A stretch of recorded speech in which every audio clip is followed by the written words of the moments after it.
आप देख रहे हैं देवास का अपना विश्वसनीय न्यूज चैनल राष्ट्रीय नवाचार।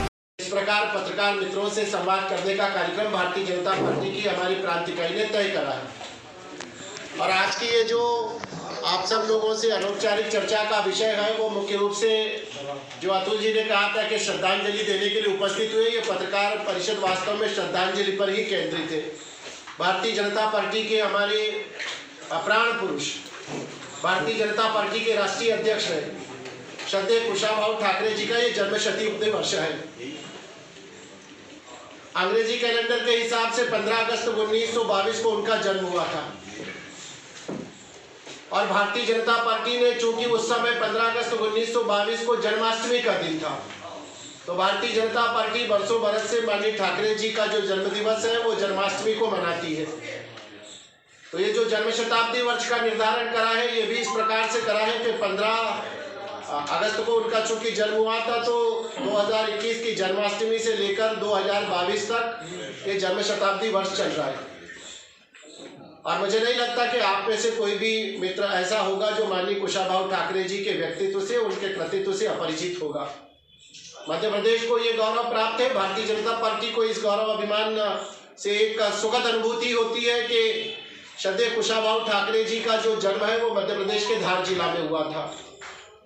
मात्र 20 वर्ष की आयु में उन्होंने राष्ट्रीय स्वयंसेवक संघ के प्रचारक जैसे गुरुतर दायित्व का निर्वहन करा।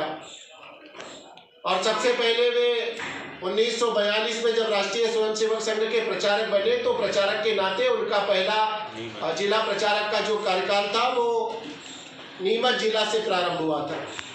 शाम को 5:45 पर दिल्ली के रघुवर कन्या आर्य विद्यालय में जनसंघ नाम के राजनीतिक संगठन का निर्माण हुआ था।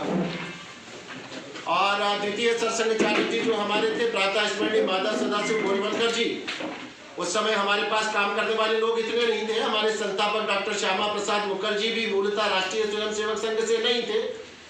तो उनका कार्य विस्तार करने की दृष्टि से जो प्रारंभिक 5 प्रचारकों को हमारे द्वितीय सरसंघचालक जी ने भारतीय जनता पार्टी में भेजा था।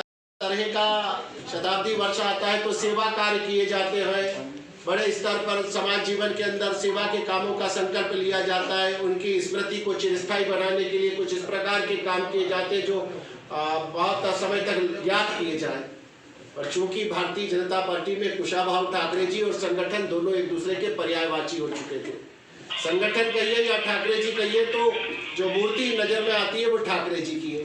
तो 65,000 जो बूथ इकाइयां हैं, उन 65,000 बूथ केंद्रों पर भारतीय जनता पार्टी के ये हमारे बूथ विस्तारक जाएंगे। और हमारी वहां पर जो स्थानीय टोलियां बनी है उनकी एक औसत संख्या इस समय 20 होती है। ये लक्ष्य तय करा है कि इसको दुगनी करना है। जो अधिक सामर्थ्यवान कार्यकर्ता होगा तो वो दुगनी भी करने का सामर्थ्य रखेगा।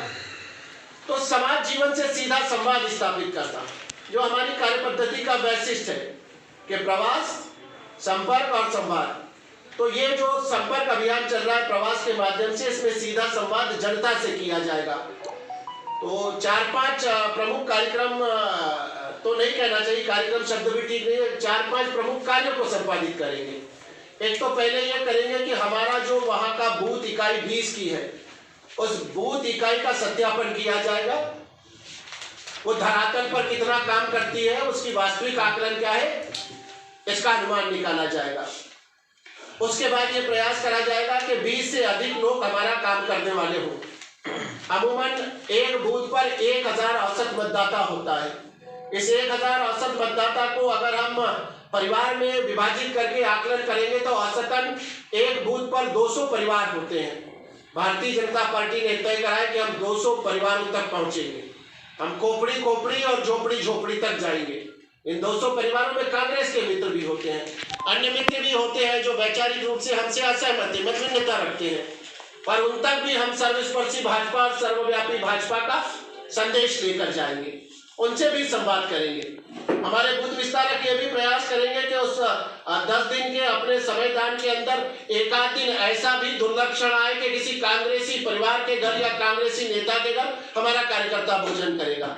हम याचक बनकर निकले हैं, हम भिक्षुक बनकर निकले हैं। हम समाज से भारतीय जनता पार्टी के विचार के विस्तार की भिक्षा मांगने निकले हैं। तो हमने इस बात का प्रयास करा है उसके साथ जब हमारी बूथ इकाइयों का हम प्रमाणीकरण करेंगे, सत्यापन करेंगे, फिर ये प्रयास करेंगे कि बूथ इकाई की संख्या में विस्तार हो। उसके बाद हम फिर बूथ का ग्रेडेशन करेंगे, जो हमारा राजनीतिक काम है। ये विचार करा कि कुशाभाऊ जी ठाकरे को अगर सच्ची श्रद्धांजलि देना है तो सच्ची श्रद्धांजलि होगी कि जिस काम के लिए वे जीवन पर्यंत अहर्निश चलते रहे, अपनी काया को तिल तिल करके उन्होंने गलाया है, तो वो था भारतीय जनता पार्टी के संगठन विस्तार का कार्य। तो भारतीय जनता पार्टी के संगठन ने ये विचार करा है कि ठाकरे जी को सच्ची श्रद्धांजलि ये होगी कि हम संगठन के विस्तार में जुट जाएं।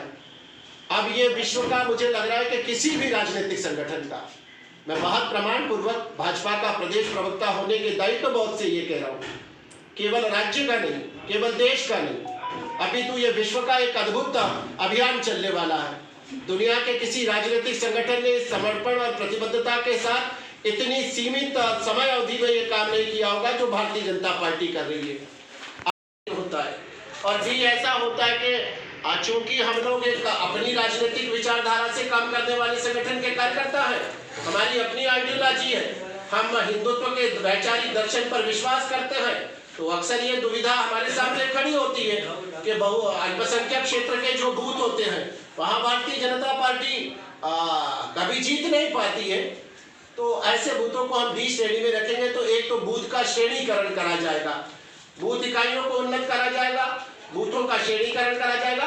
फिर हम ये प्रयास करेंगे कि वहाँ पर निवास करने वाले जो प्रमुख लोग हैं, जिनको हम अपनी शब्दावली में की वोटर कहते हैं, जिनका समाज में प्रभाव है, अभिभाषक है, शिक्षक है, मंदिर के महंत है, पुजारी जी है, ऐसे उस मोहल्ला में रहने वाले कोई इस तरह के व्यक्ति हैं कि जिनका सम्मान है, तो ऐसे व्यक्तियों से भी हमारे बूथ विस्तारक जाकर संवाद करेंगे, उनके साथ एक आत्मीयता स्थापित करेंगे और भारतीय जनता पार्टी के वैचारिक दर्शन से उनको अवगत कराने का प्रयास करेंगे।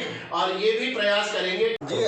ये बताइए शर्मा जी कि प्रेस कॉन्फ्रेंस आपने अभी ली है, बूथ विस्तार योजना का आपने जिक्र किया, क्या ये योजना है और इसको किस तारतम्य में जो भारतीय जनता पार्टी लॉन्च कर रही है या इसको अमली जामा पहना रही है? भारतीय जनता पार्टी के हमारे पितृपुरुष और मध्य प्रदेश के संगठन को एक ऐसा उच्च आदर्श प्रदान करने वाले जो देश भर में स्तुत्य माना गया माननीय कुशाभाऊ ठाकरे जी का ये जन्म शताब्दी वर्ष है। और भारतीय जनता पार्टी की प्रदेश इकाई ने ये तय करा है कि जन्म शताब्दी वर्ष के अंदर कुशाभाऊ ठाकरे जी को श्रद्धांजलि संगठन विस्तार के माध्यम से प्रदान करेंगे। तो इस अभियान की शुरुआत 20 जनवरी से हो रही है, 30 जनवरी तक चलेगा।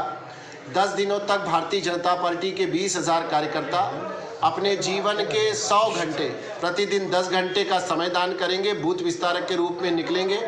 और पूरे मध्य प्रदेश में इस प्रकार से हम 65,000 बूथों पर ये बूथ विस्तार अभियान के माध्यम से जाएंगे और भारतीय जनता पार्टी का जो हमारा संगठन है उसका कार्य विस्तार करेंगे।